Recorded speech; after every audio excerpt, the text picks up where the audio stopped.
Hello friends, నమస్తే. ఈ రోజు మరి ఒక ఇంట్రెస్టింగ్ టాపిక్ తోని మీ ముందుకైతే రావడం జరిగింది. అదేంటో ఎంకిపెళ్లి సుబ్బిచావికి వచ్చినట్లు అక్కడెక్కడో తలపతి విజయం సాధిస్తే ఇక్కడ పవన్ కళ్యాణ్ ని చిరంజీవి గారిని పచ్చిగా ట్రోలింగ్ చేయడం జరుగుతుంది.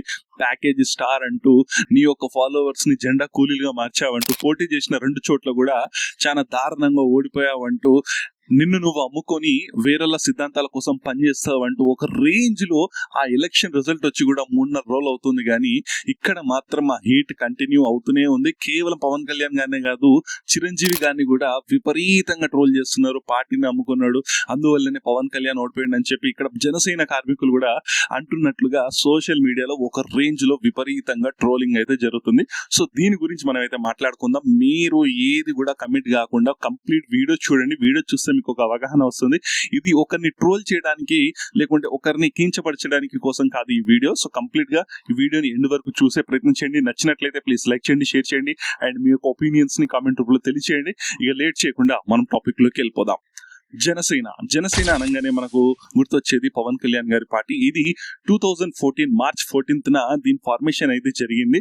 సో అప్పటి వరకు ఉమ్మడి ఆంధ్రప్రదేశ్ ఉండేది. ఉమ్మడి ఆంధ్రప్రదేశ్ అనగానే మనకు అటు తెలంగాణ, ఆంధ్ర, రాయలసీమ 3 కలయికల ప్రాంతం. అయితే జనసేన ఫార్మేషన్ అప్పుడు అప్పటికే తెలంగాణ స్టేట్ ఫార్మేషన్ అయిపోయింది, ఇటు అంటే అవబోయేది, అండ్ ఇటు వచ్చేసి ఆంధ్ర ఉంది. సో కంప్లీట్ గా ఆంధ్ర పాలిటిక్స్ పైనే పవన్ కళ్యాణ్ గారు ఫోకస్ పెట్టి రావడం అయితే జరిగింది. అంతకుముందు 2008 లో ఇది ప్రజారాజ్యం పార్టీ ఉండేది. సో అందులో కూడా యూత్ లీడర్ గా మనకు స్టేట్ యూత్ నాయకులుగా పవన్ కళ్యాణ్ గారిని చూడడం జరిగింది. అయితే అనుకోకుండా ఆ పార్టీని కాంగ్రెస్ లోకి విలీనం చేయడము, ఆ తర్వాత దానిపైన విపరీతంగా ట్రోలింగ్ రావడము, మళ్ళీ అందులో నుంచి నచ్చగా పక్కగా జరిగిపోయి కొత్తగా పవన్ కళ్యాణ్ గారే ఒక పార్టీని స్థాపించి 2014లో రావడం జరిగింది. దానికి జనసేన అని చెప్పి నామకరణ కూడా చేయడం జరిగింది. ఇక్కడ వరకు అంతా బాగానే ఉంది. ఒక రేంజ్ లో ఫ్యాన్ ఫాలోయింగ్ ఉన్న పవన్ కళ్యాణ్ కి సో పార్టీ ఎస్టాబ్లిష్ చేయగానే మంచి రికగ్నిషన్, మంచి అప్లాజ్ అయితే వచ్చింది. సో వచ్చిన తర్వాత స్ట్రేట్ గా ఎలక్షన్స్ కి వెళ్తారా అనగానే ఆ ఎలక్షన్స్ కి వెళ్లకుండా ఏం చేశారంటే, అప్పుడు స్టేట్ ఫార్మేషన్ అయిన తర్వాత టీడీపీకి సపోర్ట్ చేస్తా, నేను కాంగ్రెస్ కి విరుద్ధం, నేను అలా అని చెప్పి నేను రైట్ వింగ్ సభ్యుడిని కాదు, నేను వచ్చేసి లెఫ్ట్ వింగ్ సభ్యుడిని, నాకు కార్ల్ మార్క్స్ అంటే ఇష్టం, నాకు చిగువీరా అంటే ఇష్టం, నాకు బహుజన్ వాదం అంటే చాలా ఇష్టము, నాకు క్రిస్టియన్స్ ఇష్టం, ముస్లిమ్స్ ఇష్టం అని చెప్పి సెక్యులర్ గా ఉండే ప్రయత్నం చేసి దాదాపు ఎన్ని పార్టీస్ అయితే ఉంటాయో సెక్యులర్ పార్టీస్, అన్ని parties CPI, CPM, Bahujan Samajwad party, ఒక కాంగ్రెస్ తప్పించి మిగతా అన్ని పార్టీస్ అండ్ సెక్యులర్ వాదానికి ఏదైతే అండ్ పోరాటానికి, అంటే ఎక్కడైతే ఎలాంటి సిచ్యువేషన్స్ ఉంటాయంటే కొన్ని చోట్ల మనకు అన్యాయాలు జరుగుతుంటే దాన్ని ఎదిరించి, ఇప్పుడు ఎలాగైతే చెగువీరా కానివ్వండి, కారల్ మార్క్స్ కానివ్వండి, ఇలా కమ్యూనల్ భావాలు ఉన్నాయి నా లోపల అని చెప్పి స్టార్టింగ్ లో తనను తాను ప్రొజెక్ట్ చేసుకోవడం జరిగింది. అండ్ దీంతో పాటుగా తను ఎలాంటి వ్యక్తో, తన ఫ్యామిలీ ఎలాంటిదో, అంటే వాళ్ళ ఫాదర్ వచ్చేసి ఒక కానిస్టేబుల్ ఫ్యామిలీ నుంచి వస్తున్నాడు నేను, సో మా నాన్న కేవలం కానిస్టేబుల్ మాత్రమే, మా ఇంట్లో సో మా ఫాదర్ ఇంట్లో దీపాలు ఆరేస్తే దేవుడు లేడు, దయ్యం లేడు, ఆ దీపాల నుంచి సిగరెట్ ని కాల్చుకొని తాగేవాడని చెప్పి తన యొక్క స్టార్టింగ్ ఎర్లీ స్పీచెస్ లో ఇలాంటి స్పీచెస్ చాలా ఇవ్వడం జరిగింది. సో దీంతో సెక్యులర్ వాదులు చాలా దగ్గరయ్యారు. సో 2014 ఎలక్షన్ లో ఏంటంటే, సరే పోటీ చేయకున్న సెక్యులర్ వ్యక్తి అని చెప్పి అటు తెలుగుదేశం కూడా ఒక ఎక్స్పీరియన్స్డ్ సీఎం నారా చంద్రబాబు నాయుడు గారు సో తన చేతిలో ఉంటే ఖచ్చితంగా గెలుస్తుందని చెప్పి ఆంధ్ర ప్రజలు నమ్మడము. సో దాని ద్వారా టీడీపీ, బీజేపీ, జనసేన అలయన్స్, అంటే జనసేన ఏం పోటీ అయితే చేయలేదు, బట్ సపోర్ట్ ఉండడం వల్ల మంచి రిజల్ట్ రావడం జరిగింది. సో ఆ టైంకి జనసేన దగ్గర గ్రౌండ్ ట్రూత్ లో పెద్దగా బలం లేకున్నా కూడా టీడీపీ బలం, అటు బీజేపీ సపోర్ట్ ఉండడం వల్ల అటు బీజేపీ వేవ్ కూడా ఉండే కంప్లీట్ గా 2014లో మోదీ వేవ్ ఉండే, సో అక్కడ గెలుచుకుంది. ఆ తర్వాత 2019 ఎలక్షన్ వచ్చే టైంకి ఏమైపోయింది, సో అప్పటికి టీడీపీకి ఇటు జనసేనకి కొన్ని క్లాషెస్ రావడం జరిగింది. సో జనసేనని చులకనగా చూడడము, జనసేన కార్మికుల్ని జెండా కూలీలు అని చెప్పడము, అలా ఇలా సీట్లు వాళ్ళకు తక్కువ ఇస్తామని చెప్పడము, అట్లా ఏది కూడా సర్దుబాటు కాకుండా సింగిల్ కి పోటీకి వెళ్ళడం జరిగింది. సింగిల్ గా పోటీకి వెళ్ళిన తర్వాత పోటీ చేసిన 2 చోట్ల తను ఓడిపోవడము అండ్ కంప్లీట్ గా ఓవరాల్ గా ఒకే ఒక సీట్ జనసేన గెలవడము. సో ఒక్కసారిగా స్ట్రీట్ వైడ్ గా ఒక రేంజ్ లో ట్రోలింగ్ కి కళ్యాణ్ గారు ని మనం చూడడం జరిగింది. అంటే కంప్లీట్ గా ప్రతి ఒక్కరు పవన్ కళ్యాణ్ గారిని ట్రోల్ చేయడం అయితే జరిగింది. సో దీంతో ఏం చేసుకున్నారు, మళ్ళీ యూటర్న్ తీసుకొని 2024 ఎలక్షన్స్ లో అప్పటి వరకు కొన్ని డైలాగ్స్ కూడా ఉన్నాయి. అంటే సముద్రం ఎవరికి వంగదు అది ఇది అని చెప్పి కొన్ని డైలాగ్స్ ఉన్నాయి. సముద్రం ఒకటి కాళ్ళ దగ్గర కూర్చొని మొరగదు. ఆయన కింద పని చేయడానికి కానీ నేను అనుక్షణం ఎప్పుడు సంసిద్ధంగా ఉంటానని తెలియజేసుకుంటూ, తుఫాను గొంతు చిత్తం అనడం ఏరగదు. నేను వెళ్ళి ప్రధానమంత్రి గారికి దండం పెట్టి ముఖ్యమంత్రి గారి దృష్టికి ఆ సమస్య తీసుకెళ్తే రోడ్లు పడతాయి. అండ్ ఒకప్పుడేమో నేను సెక్యులర్ వాదిని అని చెప్పే డైలాగ్స్, ఇప్పుడు నేను కంప్లీట్ గా అన్అపాలజెటిక్ సనాతని హిందూ అని చెప్పిన డైలాగ్స్. సో ఏంటంటే తన రాజకీయ అవసరాల కోసము ఇన్ని పార్టీస్ కానివ్వండి, ఇన్ని సిద్ధాంతాలు కానివ్వండి ఎవరు చేంజ్ చేయరు. అది పవన్ కళ్యాణ్ చేంజ్ చేశారు. అసలు ఈ రోజు చెప్పింది రేపు ఉండదు, రేపు చెప్పింది ఎల్లుండి ఉండదు. నేను గెలుస్తా అని చెప్పి పోటీ చేసినప్పుడు ఖచ్చితంగా గెలుస్తాడు. నేను గెలవలేను అనేటప్పుడే ఇలాంటి మాటలు వస్తాయి. అందుకనే నా దగ్గర పార్టీ లేదు, పార్టీలో బలం లేదు, 40 సంవత్సరాల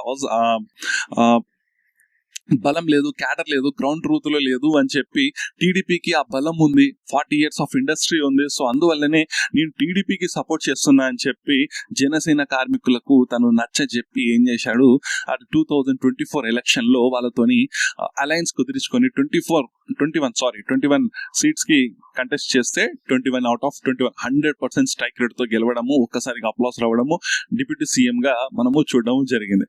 ఇదంతా బానే ఉంది. అయితే ఇప్పుడు ప్రాబ్లం ఏమొచ్చిందంటే, ఇప్పుడు తమిళనాడులో తలపతి విజయ్ గెలవంగానే కంప్లీట్ గా ట్రోలింగ్ చేస్తున్నారు. అంటే విజయ్ పోటీ చేసిన ఫస్ట్ ఇయరే 2 చోట్ల పోటీ చేయడం, 2 చోట్ల గెలవడం. ఇంకొకటి, విజయ్ ఎవరి దగ్గర తల వంచలేదు. అంటే ముఖ్యంగా ఏంటంటే, నేను ఒక సిద్ధాంతం చెప్పి దాన్ని మళ్ళీ రేపు ఇంకొక సిద్ధాంతం చెప్పలేదు. ఇక్కడ పవన్ కళ్యాణ్ గారి దగ్గర నుంచి మనం ఆ కన్సిస్టెన్సీ చూడలేకపోతున్నాం. అందువల్లనే ఆ మాట కూడా అనడం జరుగుతుంది. ఇది కాకుండా ఇంకొకటి ఏంటంటే, తను 15 years వరకు కూడా నేను టీడీపీనే చూడాలనుకుంటున్నానని చెప్పి తను సీఎం గా తనను తను ప్రొజెక్ట్ చేసుకోలేకపోవడము, అటు ఉంటే నేను సీఎం గా ఉంటానని చెప్పి సీఎం కోసమే నేను పోటీ చేస్తానని చెప్పి అక్కడ విజయ్ చెప్పి అంత కాన్ఫిడెంట్ గా ఉంటే, ఇక్కడ పవన్ కళ్యాణ్ దగ్గర కాన్ఫిడెన్స్ లేదు. ఇంకా నేను చంద్రబాబు నాయుడు గారిని ఆ తర్వాత వచ్చే తరాలను నేను సపోర్ట్ చేస్తా అని చెప్పి చెప్పడము, తన ఫ్యాన్స్ కే కాకుండా అంటే సినీ జనాలలో మైండ్ సెట్ ఎలా ఉంటుంది, అక్కడ ఆ వ్యక్తి చేసి చూపించినప్పుడు నువ్వెందుకు చేసి చూపించలేకపోతున్నావు, ఈ డైలాగ్స్ అన్ని ఎందుకు అని చెప్పి ఒక విపరీతంగా పవన్ కళ్యాణ్ గాని గత కొన్ని రోజుల నుంచి ట్రోలింగ్ చేయడం అయితే జరుగుతుంది. సో రాష్ట్ర ప్రయోజనాల కోసము అక్కడి రాజకీయాలు వేరు, తమిళనాడు రాజకీయాలు వేరు, ఆంధ్ర రాజకీయాలు వేరు. సో తన బలం ఏంటో తనకు తెలుసు.